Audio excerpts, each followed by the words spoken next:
Hello and welcome to Classical Stuff You Should Know, a podcast about the classical world, education, and other things. That's what the stuff is for. I am Thomas Magby, and I am joined, as always, by AJ Hannenberg. Well, that's me. That is you indeed, and Graham Donaldson. Hello.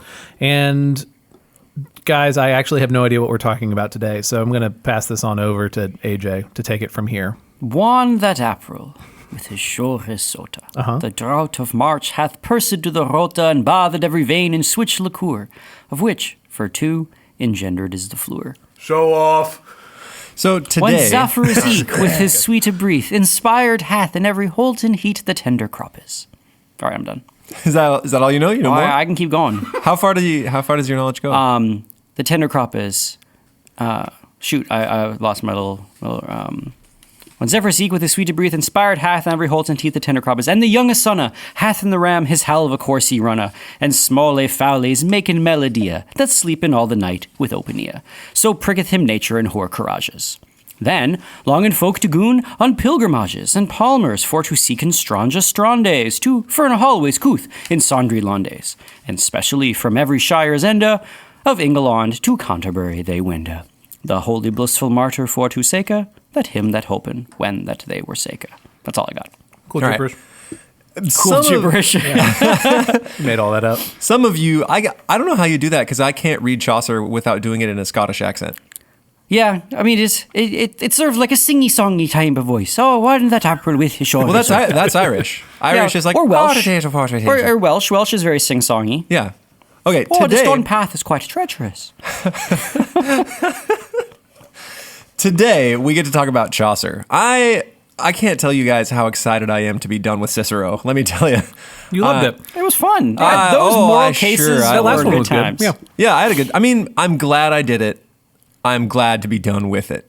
And so today I get to talk about Chaucer. And I thought going into Chaucer it was going to be a little bit of, bit of a drag. You guys, My dude. Chaucer is fantastic. Really? Yeah, it's so fun. And today I will be discussing Chaucer, Chaucer's life, and a little bit of the general prologue, not much, and then his first tale, The Knight's Tale. And then we'll talk about how he moves on from The Knight's Tale. So you'll get the impression that The Knight's Tale is it's decent classicism. It's romantic. Noble. It's noble. There's all kinds of historical references. It's what you expect when you go to the classics. The next tale is Not so much. Not so much that. Very different. Which tale is that Very one? different. Is it the Miller's Tale? Is it the Millers? Miller's Tale is not so noble. Nah, yeah, it's far less. Okay, so let's start with the life of Chaucer. Now, gentlemen, when I say the word poet, we talked a little bit about them last time. What do you imagine when I say poet? What comes to wow. mind? Well educated, well read. They know. I was gonna say no active life. They just sit around and they think about poetry all day. Okay. I think of holed up in a corner, Yeah. a dark corner, and then just spewing madness, like a prophet. What? Are they wealthy? No, gosh, Poor. no. Yeah, poor. Gosh, no. Always poor, Yeah. right? Mm-hmm. That was not Chaucer. Wait, what? Chaucer, one of the greatest English poets of all time, was not a poor man. In fact, he was born to a rich family of vintners. You guys know what a vintner is?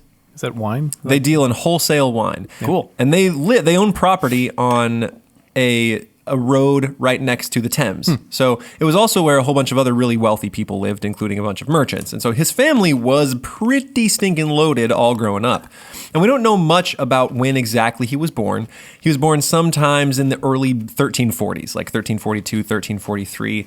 And to a pretty crazy family, they had a lot of money, and his aunt at one time, Chaucer's dad's aunt, so his great aunt, kidnapped Chaucer's dad. What? So to try to marry Chaucer John Chaucer, so Geoffrey Chaucer's dad, sure. to her daughter so that she could keep some of the property in her family. And there were some exploits and stuff. But whose family hasn't been there? Yeah, exactly. So he is born to this really wealthy family, and we don't really hear much about Chaucer's early childhood. When we first kind of join up with him, he is in the house of Atreus. Oh, I remember this one. Hope not. Really hope not. Elizabeth de Burgh, who is a countess. De Burgh. Right? And so he was kind of like a young page, right? We have records that she got him a birthday present, or a Christmas present, but it wasn't very much. It was like a koosh ball. Like it was it was something really unimpressive. And he Geoffrey Chaucer did eventually have kids. This is for way later, but he had two daughters, Elizabeth and Agnes, and his son, Thomas Chaucer, would eventually become one of the most influential people in the kingdom. Wow. He was head butler to 4 kings. His son was? His son was, and close friend of John of Gaunt, and got a lot of money from there you him. go. Married a rich heiress. Okay, so as a young kid, he worked in this duchess's house, the Elizabeth de Burgh, and then eventually he would go off to war. As he was learning, as he was going to school, there were 3 schools near his house. One of them, the one in St. Paul's, had a bunch of classics, right? It had the Georgics by Dante, it had the Rape of Proserpina by Claudian, Ovid's Metamorphoses, a bunch of Lucan. He probably knew Homer indirectly, not directly, but cool. there was a lot of really nice copies of books in that particular school, if that's where he happened to go. Did you say St. Paul's? Yeah. It still exists. St. Paul's Cathedral. Yeah. It's huge and beautiful. No, but I mean, like, the school still exists. Really? Does it? I didn't know Pretty that. sure. Okay. So he ended up going with King Edward to France to take, what was the name of that town, Graham? France. Reims. So he went with King Edward to take Reims with Elizabeth de Burgh's husband. So when her husband went to war, young Geoffrey Chaucer went with him. The hailstorm? Yeah, he was there them. for all of it. And in fact, Geoffrey Chaucer was captured by the French, and the king had to pay ransom to get Geoffrey Chaucer back. Wow. That's dope. So I started reading this and I couldn't believe how well it dovetailed with everything you were saying in all of your podcasts. Yeah. But this is a real thing. Yeah, that was the time. It's the time that Chaucer lived, and he became invaluable to the king. He actually became a messenger back and forth, back to England as the king was in France. And so he'd send Chaucer, and Chaucer would sail back and get messages, and then sail back, and he would kind of hang out and do that thing. Cool. And then after King Edward sort of returned, he became a squire in the king's household, or an esquire, which pretty much just means he's at court and he has to make himself useful, right? Which doesn't sound like much. It sounds like cleaning the horses and stuff. Right. But he actually ended up running a whole lot of missions overseas for the king as a king's envoy. In 1366, so he would have been, 20, 24, 25. Some important things happened for him. His dad died, and he got married. And then the person that he married was a daughter of one of Queen Philippa's knights. Queen Philippa? Remember who she was? Queen Philippa of Hainault. She was married to Edward III. Yeah, so he, again, is marrying important people that sort of have big names in this time. And in 1367 is when he became, an esquire for the king. And he would take these long trips. One of them was 106 days out of England. He took 4 trips in 4 years, and one of them was to Italy. And so he went to Genoa. Cool. He got to know the Italians. He got to go to Florence and get to know the language and all that sort of stuff. Edward granted him, in reward for his service, a pitcher of wine a day, which was 1 gallon. Wow. For life. What? Oh, man. I didn't realize that was a thing that you could give. Wow. Okay. Apparently the king is like, That's a like a pitcher of thing. wine a day for this young man. Buckle up for gout. Well, I mean, if you think about it, he's a vintner. He's no stranger to selling wine. Oh, so he's not going to drink a gallon of wine a day for life. He's going to sell it. I think it's just nice to have the option. It is a Either great way, option. yeah. Right? It's nice to have the option. That's like, oh my goodness, the best wine of the month club ever. To come from the Straight king. from the king. Straight from the king. That's good stuff. That's good stuff. And he collected that wine until the death of Edward III. Wow. So that should be a classical stuff podcast. Like, Wine through the ages. no, I'm just saying, like, it should be like if we had enough money to have an award, that would be what we awarded To one of our listeners? One listener is Yeah. like a gallon of wine a day for life. I think that's what the school should award us For being for best teacher. doing this. Yeah. Yeah. Oh, And what it just a should be podcast, is a gallon of wine per episode. Yeah. And then, wow. The As the episodes would be a episode little goes less on. coherent. Still be good. And so every king that would come after Edward would be like, yes, Chaucer, gallon of wine, indeed, and would sort of reaffirm this thing that he had and that happened until the death of Edward III. Living life at half speed podcast. So after his time as an esquire in the king's court, he was appointed sort of the overseer. He was like head collector of taxes in the harbor.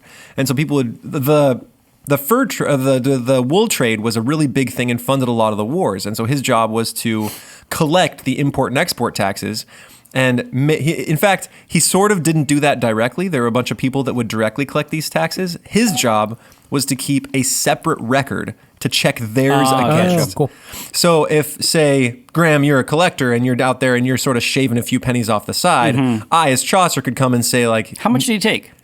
What? You go to the guy and say, how much did you just pay taxes? How much did you just pay taxes and make sure that everything was on the up and up? And apparently he was really good at this job because he did it for 12 years. Cool. And during this time, he was at some of his busiest and was actually some of his more prolific. He wrote a lot of things during this time, including a translation of Boethius's Consolation of Philosophy. Cool. So he was familiar with Boethius. If you look back in our episodes, listener, you'll see that we did one on Boethius. It was short, unfortunately. It's still worth a read of yours. And it was with a live studio audience. Sorry. Cool. Yep. And so that happened. He was still sent on business for the king, sometimes secret missions, sometimes to like set up for troops that needed to go overseas, or even to sue, I think one time, possibly, they don't know, but for marriage to a princess. Oh, man. He is a man of mystery. International, most interesting man in the world. Jeffrey Chaucer. Jeffrey Chaucer. He lived through the Peasants' Revolt that saw a lot of his friends killed. Oh, it's the Peasants' Revolt after the... How old was Chaucer when Richard III died? Oh, man, I don't know. When did Richard III die? Well, when was Chaucer born? 42, 43, 1342. Oh, I can't remember. I think it was... Anyway, I can't remember. But the Peasants' Revolt, I think, was like after the death of Edward. Anyway, Yeah, keep on. he saw several kings during his lifetime. Okay. And so in 1375, he headed to Kent, and he was to be the ward of 2 Kentish heirs. So his job was to take care of some kids, I think. And then he was elected to the Peace Commission of Kent, which now in America sounds like a figurehead nothing job. Super Peace lame. Commission. Yeah. Back then, it was a real job because if Kent was threatened, it was his job to round up knights and then defend the place. So it was a real thing. And Kent is on the closest point to the mainland. So when the French invade, they go to Kent. It's Kent, yeah. So it was a real important job. And then he was elected to Parliament in 1386. You have the best Parliament stories of Hindenburg. Oh my gosh. Have I told this on the podcast yet? I don't know if so. you have. I doubt it. Yeah. So when I visited London with some students, we were traveling around and we were thinking, man, it'd be really cool to go inside and see the Parliament building. So we walk up to this random policeman and we're like, hey, we know you're probably not doing tours. Is there any way that we can get in and just see the building? We're only here for a day. And he's like, well, you can't unless you have a group pass. But I can get you a group pass. That's so good. And we're like, all right. And so he heads down the ramp and he comes back and he's like, if you follow me. He's the nicest policeman I've ever met. He walks us up to this little sign and he goes, if you've got knives, explosives, defensive sprays, firearms, anything sharp or dangerous, then perhaps this isn't the building for you. That's good. If not, then head on down the ramp. He's just the nicest guy ever. It wasn't, no knives, no whatever. He's like, if you've got them, then maybe go spend your time somewhere else. And then we had our pictures taken and put on fancy lanyards, and then they took everything I owned. And I got to go sit and watch Parliament. And it is the most British thing you could ever imagine. Sitting on the table is the scepter of the Queen that represents the power, the power of Parliament. And then there's all these other books. And they actually say, if I think someone's going to reference a study, that study should be tabled for everyone to look at. I think we'll table this for later. I think that comes from British Parliament, really? and I think I saw the table. Oh, wow. The actual table that's been tabled. If you're going to table something, I saw the table that was originally what it was Weren't they for. like discussing badgers or something? Yeah, so when I went, the big problem in Parliament that day was badger culling. Okay. Because the badgers were killing a whole bunch of livestock. They'd dig holes, the livestock would fall in, their leg would break, and then you'd have to, kill the livestock. And so they were trying to figure out how to kill as many of these as they could, and I think whatever program they were using wasn't humane. They were poisoning them, and it just didn't work out well. It ended up killing all these badger young. And so they were giving these speeches, and this About badgers. And the Speaker of the House was a woman, and she would put her glasses on to read, and then take her glasses off to talk to everyone in Parliament, and then put the glasses back on to read, and then glasses off to speak to Parliament. And then she's like, the noble delegate from Kent or wherever she was coming from, you'll understand she's had recent surgery, and so she won't be standing as she addresses the floor. And there was a little mark of tape, and you had to go and stand at the tape and then talk to the floor. And the woman comes up and she starts talking about her badger situation. And in the middle of it, she gets a phone call, and she's like, excuse me, this might be an important badger. And she answers it, and she's like, it was not a badger, unfortunately, no. And then she goes on, and then a guy stands up, and he was the one that was like, I think if she's going to reference a study about badger culling, it should be put on the table for everyone to reference. And then, I kid you not, this is a real thing, the British all do the like rabble, and they'll like stomp on the floor and bang their canes on the floor, and it is exactly what you imagine British Ridiculous. Parliament to be. It's so fun. It's probably what Chaucer did when he was. Yes, when he was there. And then the woman takes off her glasses and she's like, she answered her phone in the middle of her speech. Let that not be an example to any of the rest of you. That is a way that you should conduct yourself on the floor. And everyone's like, bang. So if you get the chance, go check it out. I saw it again a couple years after that, and it wasn't nearly as exciting. So Because it wasn't. no badgers. no badgers, no Yeah. promises that'll be as exciting as that. But you might get lucky. I feel like I did. So anyway, he was in Parliament. His wife died in 1387, so shortly thereafterwards. And then he got elected by King Richard to be king or clerk of the king's works, which again sounds like maybe a figurehead, but what it pretty much meant was that he was the superintendent of all the king's property. Gotcha. Cool. So if a wall falls down, Chaucer's the guy that's got to put it back up. And so he had to manage a bunch of craftsmen and tell them where to go and manage all the properties. No big building projects happened during his tenure, but he did get robbed twice, walking around bummer. with all the payment Jeez. for the Yeah, I bet. folks. Oh, yeah. Luckily, he didn't have to pay back the king, That's so that good. was nice. Insurance or something. Although he did leave, when he signed on, his salary was supposed to be 3.5 times what he was making at the customs house. So quite a jump up in pay. When he left in 1397, there were still 87 pounds owed to Chaucer, which is 17 pounds more than they owed him for his entire tenure as clerk of the king's works. Yeah. Wow. Ooh. So apparently they did not pay Chaucer, and I can understand why he left. He then was elected deputy forester. Well, for Richard the king. II got in money troubles. Yeah. We'll talk about that on another episode of Classical stuff. Yeah. So he got elected deputy forester, which and again sounds like a figurehead, but back Right. then it was like watching over the oil rig, right? That's where all the money's coming from. Cattle get to graze there. That's where the king's deer are. It's a big source of income. You can trap furs. Like there's wood coming from there, and so it really was an important position.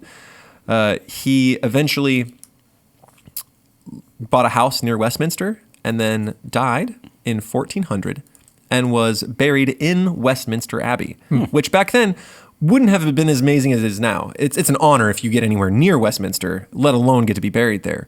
But back then, he was a member of the parish. Like he lived in that area, and as a member of the parish, being You get buried to in the die, church makes yeah. sense, especially if he was a servant of the king. Sure. And so he got buried, and the place where he was buried, he was the first person in what's now called Poets' Corner.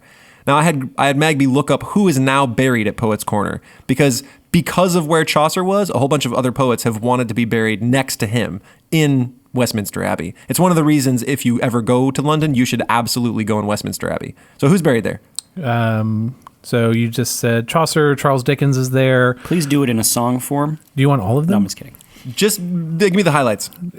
Yeah. Where was I? Thomas Hardy is there. Dr. Samuel Johnson is there. Rudyard Kipling, Thomas Parr, Richard Sheridan, Edmund Spencer, Alfred Tennyson, and then their names are the top two. But you want more? Yeah, just a ton of folks. They have a memorial to Shakespeare, even though Shakespeare is buried in his hometown of Stratford-upon-Avon. So he's not there, but just about everybody else that ever wrote important things in Britain is there. Yeah. Oscar Wilde is not. He's buried somewhere else. La France. La France. Anyway, so when you think of Geoffrey Chaucer, there's no possible way to think of him as the kind of poet you guys described. A Right. Duffy Dowdy little He closet. was a warrior. He traveled to Italy. He was well-lived. He did a gazillion jobs. He knew the kings. He worked in the house of a duchess. He had a wife. He had a crazy family. He worked as a merchant. He did just about everything somebody could do. He lived one of the most impressive lives, which it's kind of just a treat to read about, right? He's an impressive guy. Yeah. He also invented some fun words, Oh. one of which is Twitter. Really? Yeah. So it's his fault. It's his fault. We can blame It's him his for fault. Twitter. We can blame Yeah. him. You listening, Jack? You think Jack Dorsey listens to our podcast? I somehow doubt Isn't his that. job listen to all the podcasts? I'm sure that sounds about right.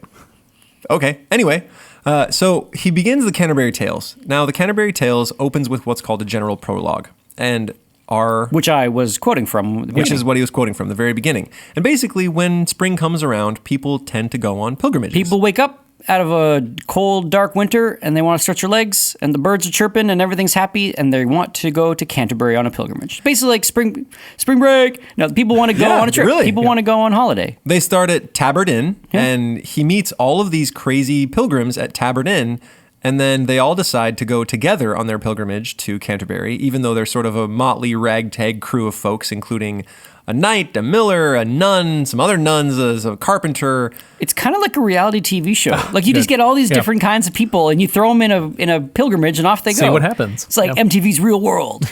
It is. I want to see if I can read you one of my favorite descriptions of a character. I'll have to flip through a few pages. Which one is it? The kid that likes onions and leeks.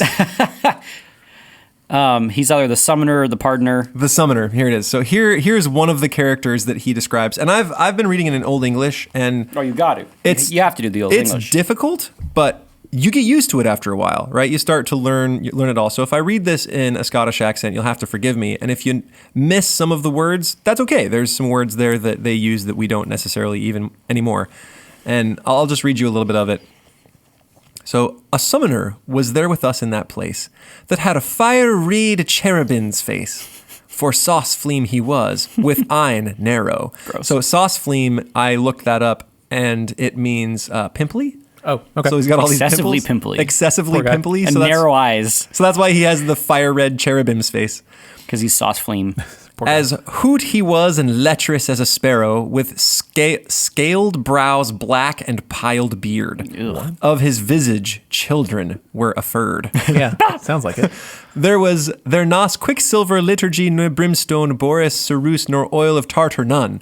No ointment that would cleanse and bite, that him might helpen of his whelks white. So all of those were different things they used to use for Your sauce flame. medicine. Yeah, your sauce flame. Quicksilver. So mercury. No, yeah, that's not going to help. They used mercury for just about everything back then. That's a problem. And it really was a problem. They had no idea, though. Go mad as a hatter. And so the whelks are like his swollen chunks on his face, nor the knobs sitting on his cheeks. Well loved he garlic, onions, and eke leeks. Gross. So eke means also.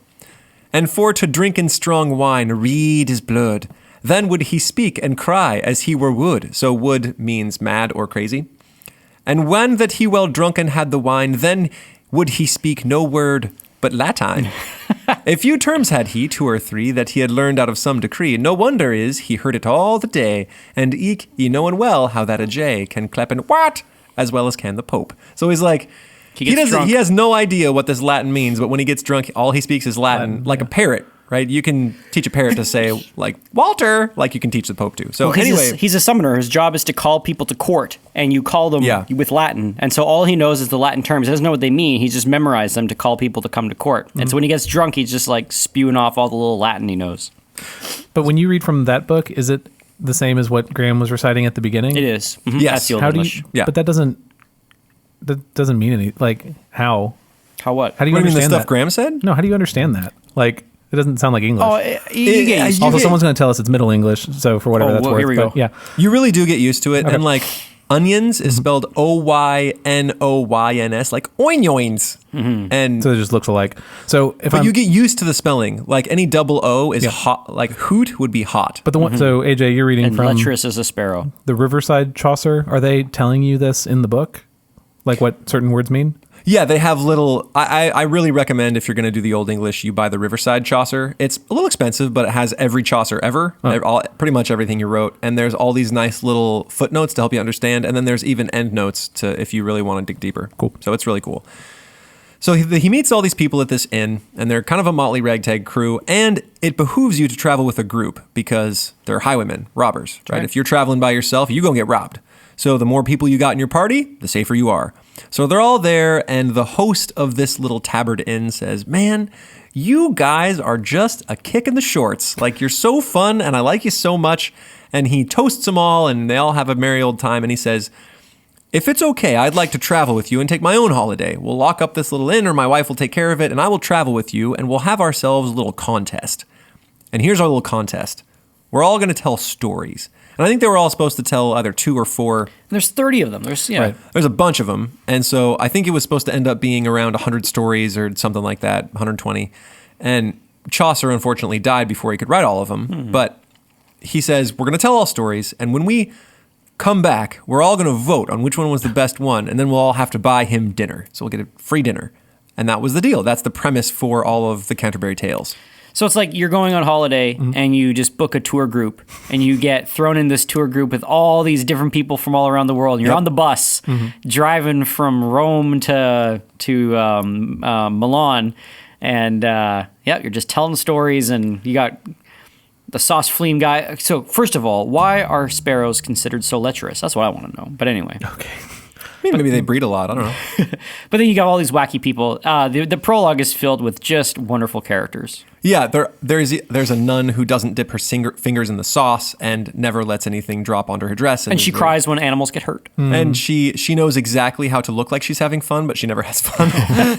So sad. And there's this knight, and the knight is the picture of chivalry, right? He's beautiful and wonderful, and he's got this young boy who's just... It's his son. Yeah, he's his son, and son is acting as the squire, and kid, it says he can't even sleep because he's just feeling so romantic all the time. Yep. And he's like... He's got to write poems and play his guitar, and he goes and outside, and he's just so full of like teenage love and fire. emotion. Yeah. And he just can't handle himself. And he's got this big, long, flowing, beautiful hair. He's kind of like this surfer guy that plays the guitar that every girl loves, and he's there with his dad. But he's got this noble dad who's fought in all these wars. Oh, it's so great. So the first person to tell their story is the knight. And that's what I'm going to sort of walk you through today. So the story opens with Theseus returning to Athens from a war in which he conquered the reign of Feminae, which is like I think it was the Amazons he was fighting. So Feminae, feminine, right? It's all the people that he beat. And then he comes back with his brand new queen, Hippolyta. And here's his little narrative. I would have told you fully the manner, how wonnen was the reign of Feminae by Theseus and by his chivalry, and of the great bataille for the nuns betwixen Athens and Amazons, and how assieged was Hippolyta and fair hardy queen of Scythia, and of the feast that was at her wedding, and of the tempest at her homecoming. But all that thing I might as now forbear. I have got what a large field to air, and wake been the oxen in my plough. Basically, the story's going to be long, so I'm not going to waste time there. And as Theseus came back, there are 4 women dressed all in black in a highway, and they stop Theseus. And Theseus says, What folk bin ye that at my homecoming perturben so my feast with crying? Have ye so great envy of mine honour that thus complain and cry? Or who hath yow misboden or offended? And telleth me if it may be amended, and why that ye been clothed thus in black. And it turns out the women had lost their husbands in the siege of their town, and that the guy who besieged it wouldn't release their bodies to be burnt or buried. Oh, man. Right, Creon. Right, Creon Yeah. was the guy who took over, I think it was... This is Theseus we're talking. We've been here. Thebes. Thebes, yeah. yeah. So it was Thebes. And so all of those folks are dead, and so... Listener, if you are confused, go back and listen to our Oedipus Oh my god, no. I don't like that. podcast. Yeah, we did 3 episodes on those. Oedipus, Colonus, Oedipus the king, and Antigone. So he gives them a big hug. Him thought that his heart would break when he saw him so piteous and so mad, and Willem wearing of so great estate, and in his arms he hem all uphent, and hem comforteth in full good intent. So he's like, oh, you poor old ladies. And so he grabs them all and gives them all a hug, and then decides to go and conquer King Creon and take it all back. And so he does. He goes and he just stomps all over the town and takes it back. And turns out that there's 2 little fellows that aren't quite dead, and they're of noble blood, and I forget where they're from. Anyway, so he doesn't want them to die, so he grabs them and he nurses them back to health, but he says, look, you guys have to be locked in a tower forever with no hope of being salvaged. So that's your punishment. I saved your life, but in a tower you go. So these 2 brothers, Palamon and Arcita, or Arcite, are locked in a tower by themselves. And then it happens to be May. And so this girl, Emily, rises up and she's like, it's just so stinking beautiful out night. I've got to do some observance of May. right? Just like the people going on pilgrimages. Gotta do it. Right. So she stands up and she's like, I've just got to do it. I got to go pick some flowers and I got to weave them into a little headband and I got to go out and I got to sing. And so she gets Can we herself... have class outside? Can we have class Yes, outside? exactly. So she goes outside and she's singing like an angel. It says, and as an angel heavenishly she sung. And so she's getting flowers Good old and Emily. white and red, and she's making a garland for her heed. And then these two brothers are standing up there looking out the window of their tower. And Palamon is the first to see her. He cast his eye upon Amelia, and therewithal he blaint and cried, "Ah!" as though he stungen were into the heart. So he got stung. It happens. And with that cry, Arcite anon upstart and said, Cousin mine, what aileth thee, that art so pale and deadly on to see? Why criedst thou? Who hath thee done offence? For God's love, take in all patience our prison, for it may none other be. Fortune hath given us this adversity. Some wick aspect or some disposition of Saturn by some constellation hath given us, though we had it sworn, so stood the heaven that we were born, and must endure it. This is short and plain. So he's like, brother, I see you crying. That's a bummer. You just got to deal with it. We're imprisoned, and that's what the stars have said for us. Palamon It's answered. like, nah, bruh. It's a lady. It's good. Palamon answered and said again, Cousin, forsooth, of this opinion thou hast a vain imagination. This prison caused me not for to cry, but I was hurt right now through mine eye, into mine heart, that will my bane be. Good. The fairness of that lady that I see yond in the garden roaming to and fro is cause of all my crying and my woe. I not whether she be woman or goddess, but Venus is it soothly, as I guess. And so he points out, he's like, dude, I'm not feeling bad about the prison. It's this hot babe down there. And then Arcite sees, and with that sight her beauty hurt him so that if that Palamon was wounded sore, Arcite is hurt as much as he, or more. Uh-oh. And with a sigh he said piteously, the fresh beauty sleeth me suddenly. So he's like just dead over her the same. And they actually start fighting. And Palamon is like, dude, I saw her first. And Arcite's argument back is, yeah, but you didn't even know if she was a human. You said she was Venus. So I loved her first with real human love. So I know she's creaturely, so I saw her first. And they pretty much say, we're blood brothers. And he's like, I don't care that we're blood brothers. I'm going to hate you. We're enemies from now on. Because they both won't give up on her. So, but it doesn't really matter. They're both stuck in prison. It's not a big deal.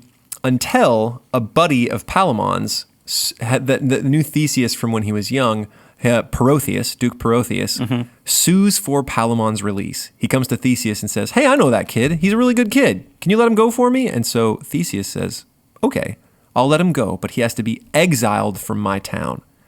Arcite is the one that gets exiled. So Arcite comes out of the prison and is exiled. And so he is not allowed anymore. Palamon is left in the tower. And this is what it says about how Arcite feels after he's let out.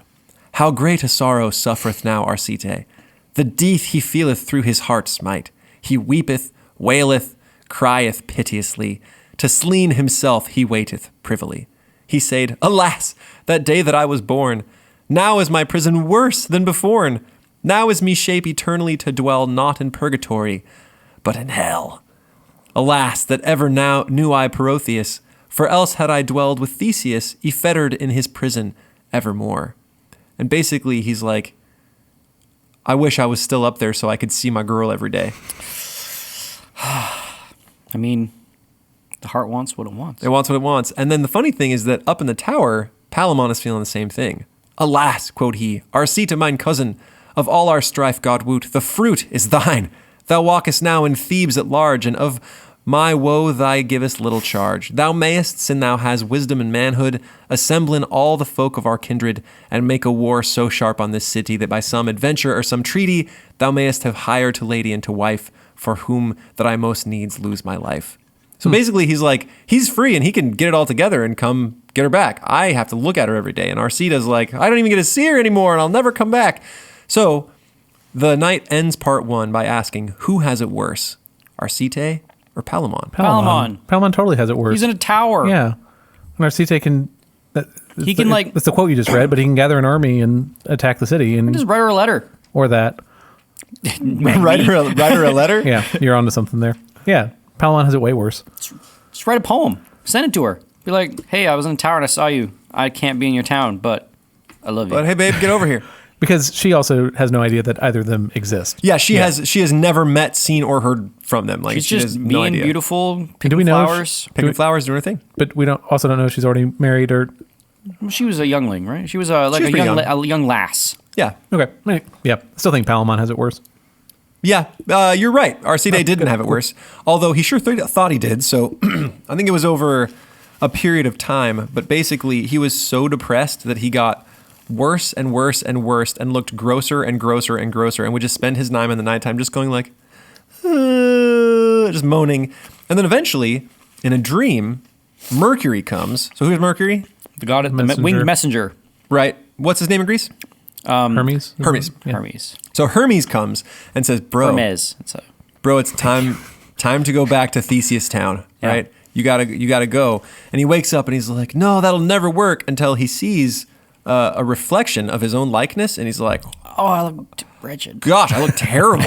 So he figures like, I look so terrible, I don't look like the same person. Oh, and there then you go. changes his hair a little bit, changes his clothes, puts on a cloak, and then heads back. Oh. And gets himself into Theseus's house as a servant. And he's such a good servant, he's so good at it, and he renames himself Philostrate. And so he's like, my name's Philostrate. And they all let him in, and eventually he's so good at it that he becomes a squire to Theseus himself. There you go. So he's in on the town. And then one night, Palamon, through the inner workings of a friend, he escapes. Oh, good. So he is fleeing with terror from his thing, and he decides, he finds a little grove, and he decides to stay in that grove that night. So he's hiding in that grove. And then Philostrate, our friend Arcite, comes and he pretty much says, man, what a beautiful day. I'm going to go get myself some greenery and make me a wreath. So he goes off. As all young men. Yeah. As all young At men one are point wont to in their do. life. Recently freed would. Yes. Apparently, the knight didn't have many devices other than wreaths to Yeah. get people outside, so people are just building wreaths all the time. So Arcite They're beautiful. They're functional. They add a pop of color to your house. Wreaths are great. It's, Okay. I don't blame him. It's a beautiful day. So he goes out there and he sings a little bit, and then he sits down and he says, alas, that day that I was bore, how long, Juno, through thy cruelty wilt thou wear in Thebes the city? And he pretty much just complains and says a few key things, like, and of the city first was crowned king, of his lineage am I, and of his offspring, by very line of the stock royal, and now I am so caitiff and so thrall, that he that is my mortal enemy, I serve him as his squire poorly. And yet doth Juno me well more shame, for I dare not beknow mine own name, but there as I was wont to be hight Arcite, now hight I Philostrate, not worth a mite. And basically outs who he is. Right? He didn't think anybody was in the grove. But guess who's hiding in the grove? Palamon. Right? So Palamon sees this guy who looks so different, and he says, what? You're the dude? And basically pops out of his bush, because he was terrified before, right? He thought he was going to get found out. And he says, Arcite, false traitor wicked. Wow. Now art hunted that lovest my lady so, for whom that I have all this pain and woe, and art my blood and to my counsel sworn. Basically, like, I don't have any weapons, but buckle up because we're going to fight. And Arcite says, I don't want to fight yet, because, you look like a mess and I look like a mess and none of us have weapons. So here's what we're going to do. I'm going to go get 2 full battle dresses and I will come back here tomorrow, same place. You pick whichever battle dress you want. I'll take the worst one and I'll still kill you. And so remember, Emily has no idea these two right. bros exist. Yeah. Exactly.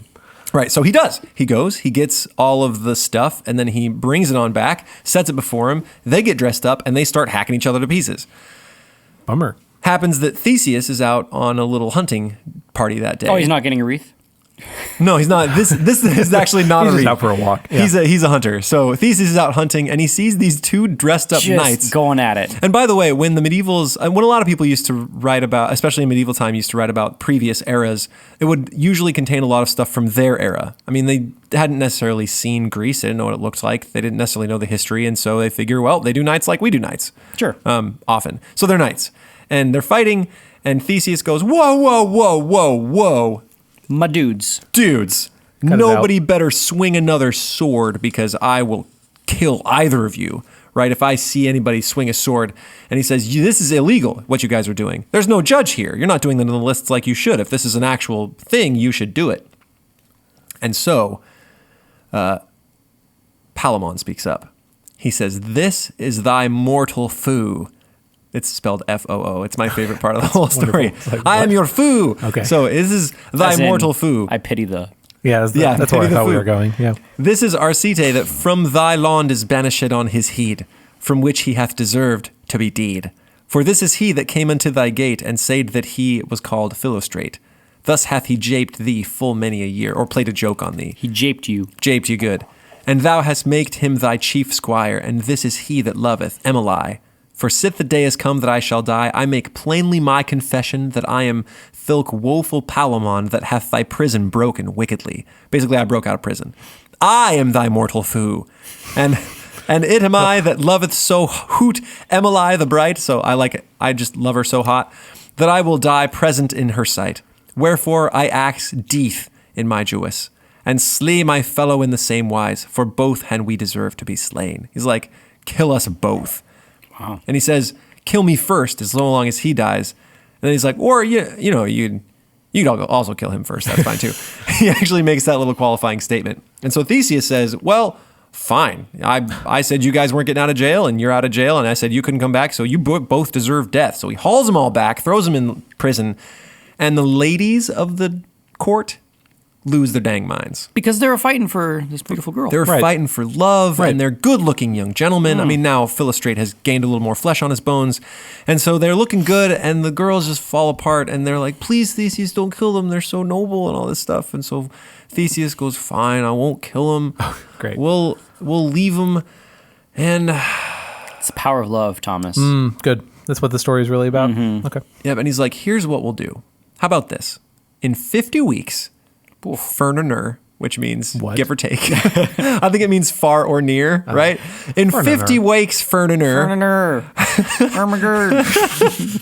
Gersperm. Seriously, you have got to read this in the Old English. It's just full of gems, right? Ferniner.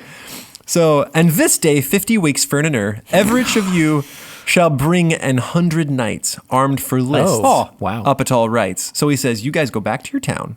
Each of you get 100 knights. Man, if someone said, Donaldson, in 50 weeks, you got to come back with like 100 guys ready to fight. I don't think I could find 100 guys ready to throw down. That's 2 a week. You can figure this out. I got you, bro. Man, Okay, I got 2 right here. I'm in. Well, you got AJ. I assume that what's going to happen is we would be fighting about the conversation we had last time about whether art can be moral. Yeah. Okay, so anyway, they're both supposed to get 100 knights, bring them back. He is going to build them a new lists, right, where they can joust and fight. This is awesome. Right, a new little arena, and he says, you will come back, and then you will fight to the death. Wow. And whoever doesn't die, he'll get to marry Emily. This is like a very like bro thing to do. It's like 2 guys are fighting and they're playing this game. They're like, I love her. No, I love her. And the guy's like, whoa, guys, stop. If we're going to do this, we're doing this right. So you go back, you get 100 guys. It's like how every competition, when you're living with your roommates, your bro roommates. I know. It's great. Gets big. It's like you can arm wrestle to see who isn't going to do the dishes, or you can set up this like entire weekend long tournament. Elaborate arm wrestling thing. So that's what happens. They travel back to their hometown and they start collecting knights. And in that meantime, Emily has no idea. I think at Maybe this by point, now. Emily she finds out that they were fighting over her, and so she knows what's going on. Okay. Right? And So flattering. so Theseus decrees this. It is for her. Kind of? I don't know. Seriously. By the think I'd time be kinda Theseus weirded found them, they were like ankle deep in their own blood. They had Yeah. hacked each other to pieces already. Apparently she's okay with it, right? She's part of the reason they're still alive. Female listeners, if email us at classical stuff and say, would you want 2 young, handsome knights fighting over your love?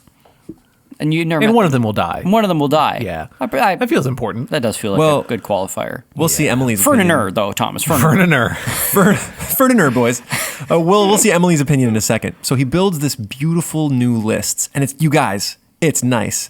One of the qualities that it says is that you can sit and you don't even have to see the fellow's head in front of you because there's actual. that's great. Wow. You guys, there's bleachers. Wow. It's this crazy new tech. So he builds this really cool cathedral, and in fact, on the different ends of it, the different entrances, he builds these little temples to some deities. Wow. So on the east, he builds a temple to Venus. On on the west, he builds a temple to Mars. And to the north, he builds a temple to Diane. And each of them, Chaucer spends time describing each of these. And it talks about Venus's principal dwelling, and it shows what is shown on the wall with all the garden and the lustiness. And here's a little bit of it. So, not was forgotten the porter idleness, knew Narcissus the fair of Yorgon, knew yet the folly of King Solomon, knew yet the great strength of Hercules, the enchantment of Medea and Circes, knee of Turnus with the hardy fierce courage, the rich Croesus, caitiff in servage. So it names all these people, but the funny thing is that none of those were really successful. Narcissus loved himself and wasted away to nothing. King Solomon was brought to folly by his many wives. Hercules was killed by his lover. Medea and Circes tried to keep their love by magic. And Turnus was brought to a fateful fight with Aeneas because he loved Lavinia and eventually he lost. Croesus was a different guy.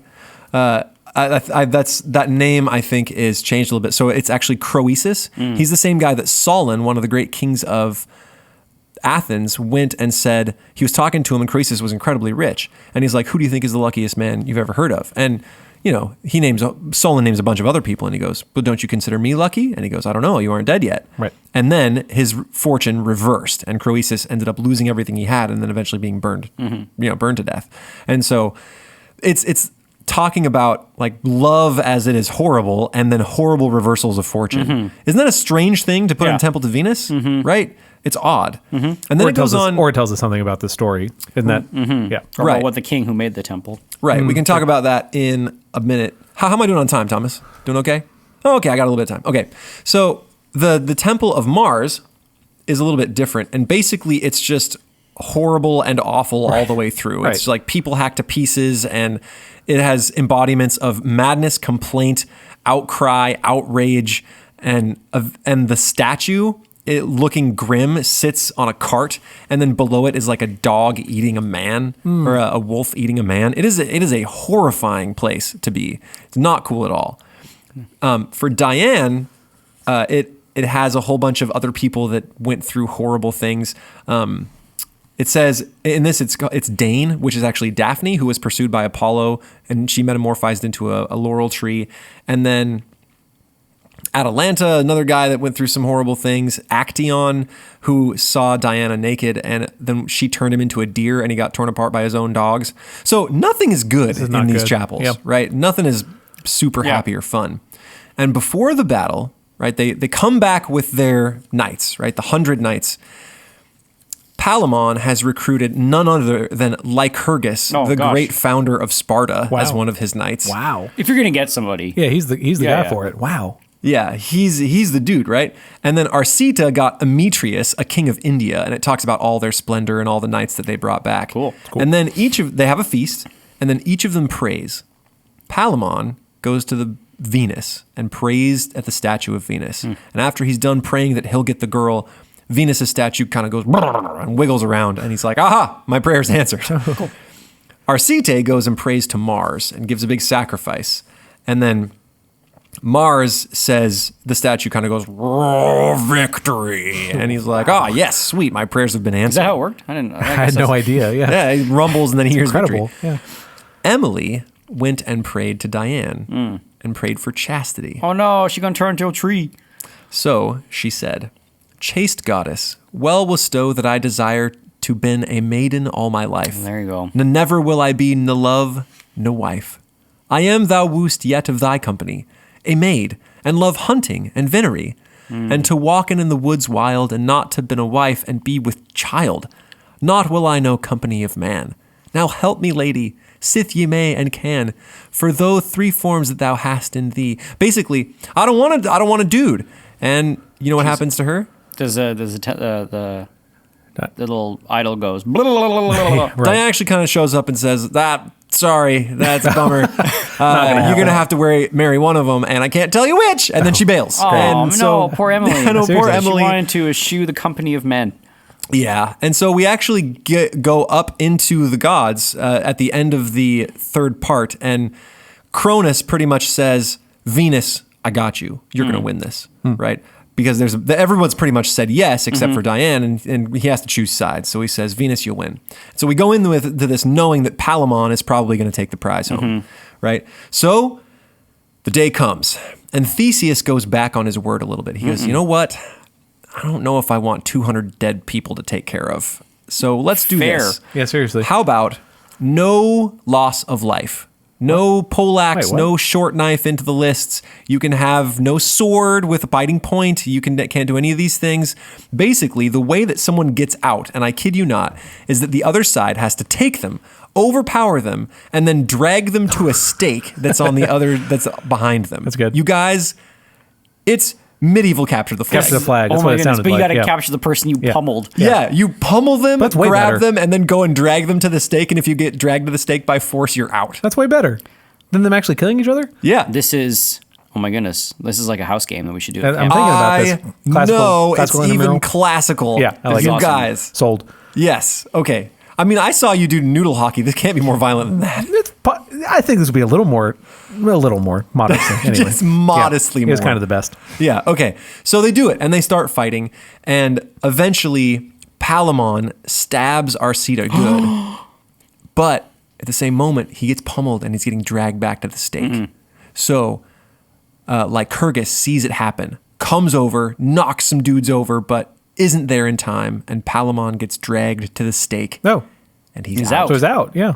Guys, wasn't Palamon supposed to Palamon win? was How am I supposed to supposed to win? The sweet reversal of fortune. Sweet reversal of fortune. So Arcite goes up, and he's like, I have won my fair maid Emily, and her mind has changed real fast about the whole not loving dudes thing. Oh, seeing a gladiatorial combat will, quicken the heart of any maid. Here you go.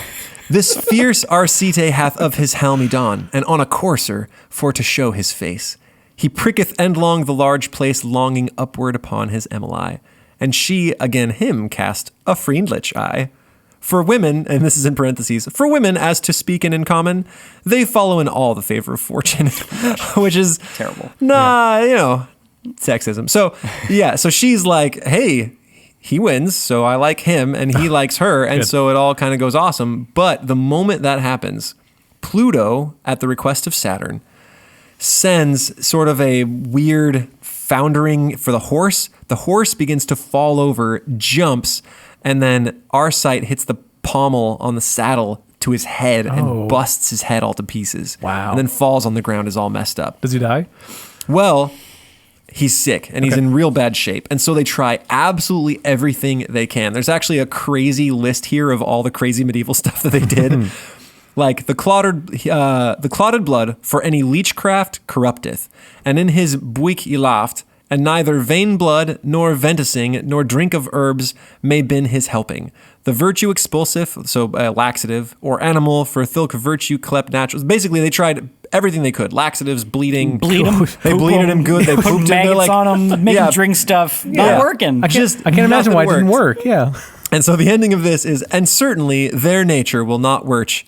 Farewell, physic or doctor. Go bear the man to church. Wow. It's not going to work. He's going to die. He's going to die, so it's going to do it. And he ends up being in real bad shape. And so he calls Palamon and he calls Emily, and they're all messed up. And he's like, I love you, brother. And Emily, remember him that I am gone. Good wife.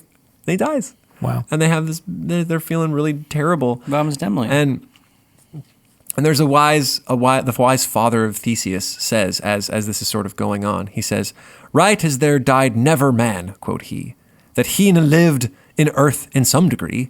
Right so there lived never man, he said, in all this world that sometime he ne dade. This world nis but a thoroughfare full of woe, and we been pilgrims passing to and fro. Death is an end of every worldly sore. So basically, every man that dies has lived to some degree, and every man that lives is going to die. It's one of the coolest things, little quotes in the book. Cool. All right, and then he dies, and they decide to have the funeral. Can you guess where they had the funeral? Wait. In the cool palisade? No. Oh, in the temple to... They had it in the glade where the two brothers wow. first fought. And so Emily is just fallen to pieces. Poor Palamon has fallen to pieces. And we get this big speech from Theseus. How are we doing on time there, Magby? 52 minutes. All right, I gotta wrap this up. So I can't go too far into it, but basically he talks about the first mover, the cause above, right? Which comes from Aristotle. Basically, if everything we see is an effect, there has to be something to start the whole thing moving. And that's the first cause. And in this, since they're pre-Christian, right? The knight is talking about Theseus and a bunch of Greeks. He says they stick that to Saturn, right? Saturn is the first mover, the first cause. But basically, he is the eternal thing. And we have only a part of that eternal beginning.